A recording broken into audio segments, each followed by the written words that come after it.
At the royal wedding feast in King's Landing, power looked settled. The king ate, drank, and performed victory for a room full of nobles who watched his every move, because every glance carried meaning. Then it happened fast.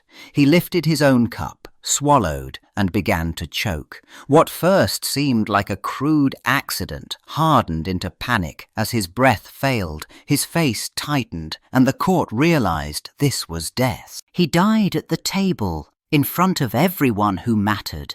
Celebration became evidence. No blade appeared, no attacker stepped forward, and yet someone reached him anyway. One question spread through the room: who poisoned the king? Years earlier, the deadliest attacks rarely needed a blade. Poison worked because it borrowed the mask of ordinary sickness. A lord could weaken, cough, and fade, and no banner needed raising to explain it.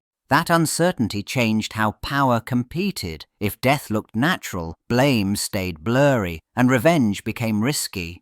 Great houses started treating secrets like armor, hunting for quiet signs in meals and medicines. So influence shifted toward the people who heard and tested things first. Whisperers carried rumors like weapons. Meisters controlled treatments and explanations. Tasters swallowed danger on command, and steel alone stopped feeling like safety. Across the narrow sea, poison stopped being a secret kept by courts and became a tool that moved through markets. In the free cities, it served trade deals and political favors. Murder began to look like business, and specialized sellers filled that demand. They offered doses measured for speed, silence, or slow decline, and they wrapped each sale in distance and discretion. A buyer never needed a sword, only a payment.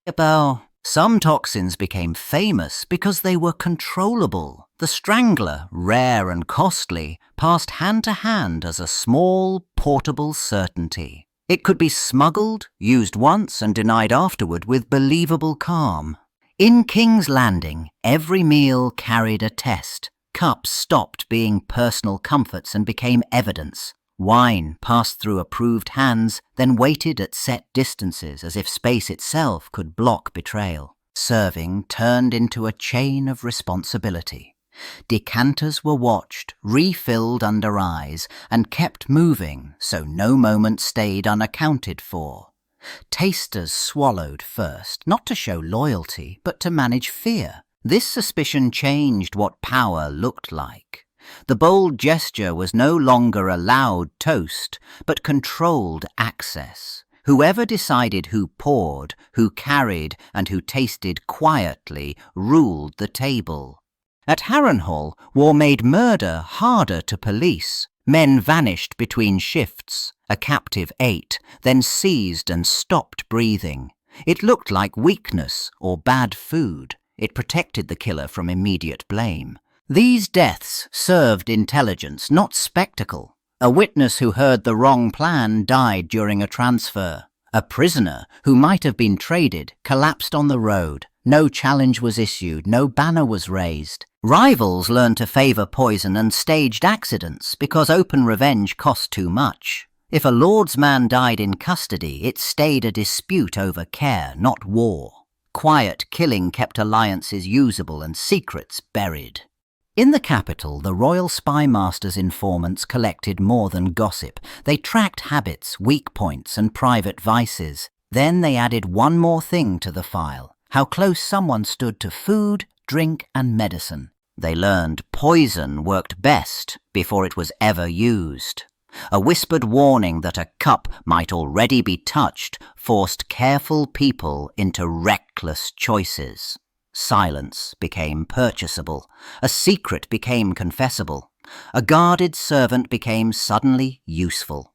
The threat stayed vague on purpose because certainty allowed defenses. If a target never knew when the dose arrived, every meal felt like evidence. Under that pressure, rivals informed, witnesses recanted, and betrayals happened without a blade drawn. In Dawn, poison did not sit in the same category as a blade. It carried memory. Families treated it like an inheritance, passed down with the names of the wrongs that demanded repayment.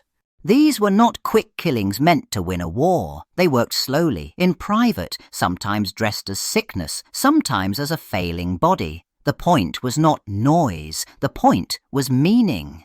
And that meaning travelled. Poison began to sound like a verdict rather than an attack, a death shaped to match a grievance. In that logic, the victim did not fall to conquest, they paid a debt. Alliances broke in quiet, practical ways. A wedding stopped being only a promise and became a chance to rearrange power. The feast gathered enemies close, forced smiles, loosened attention, and created a single shared target. Guards watched doors and counted blades, but poison ignored both. It needed only one brief touch, one moment of access, and it looked like nothing at all. The protection around a monarch stayed rigid, while the danger stayed flexible. The delivery method stayed tiny and controlled, hidden in plain sight where no one panicked. It moved through normal service, reached the drink at the last possible second, and turned the safest public ceremony into a private execution. After the king died in front of everyone, every court treated the death like an invasion. Guards seized kitchens, servants vanished into cells, and noble households shrank their circles overnight. Trust became rationed like food. Investigations spread across the realm, but they rarely followed evidence in a straight line. Powerful families pushed suspicion outward, toward outsiders and enemies. The search for poisoners turned into a way to settle scores safely. Confessions came quickly, often from people with the least protection. Names were offered up to close the case, not to reveal the truth. The real winners stayed untouched, and the courts learned that justice could be managed. Afterward, poison stopped being a rare trick and became a daily assumption. Rulers kept their circles tight. Fewer servants handled food, fewer allies got close, and every shared cup started to feel like a test. Security measures multiplied, but they also rewired politics. Invitations carried risk, so meetings shrank and decisions moved behind fewer doors. Trust became a resource to hoard, and suspicion started doing the work of soldiers. Over time, the realm remembered power through meals more than battles, like a ledger of who ate with whom and who did not live long after. Some toxins stayed unnamed, but the fear stayed passed down.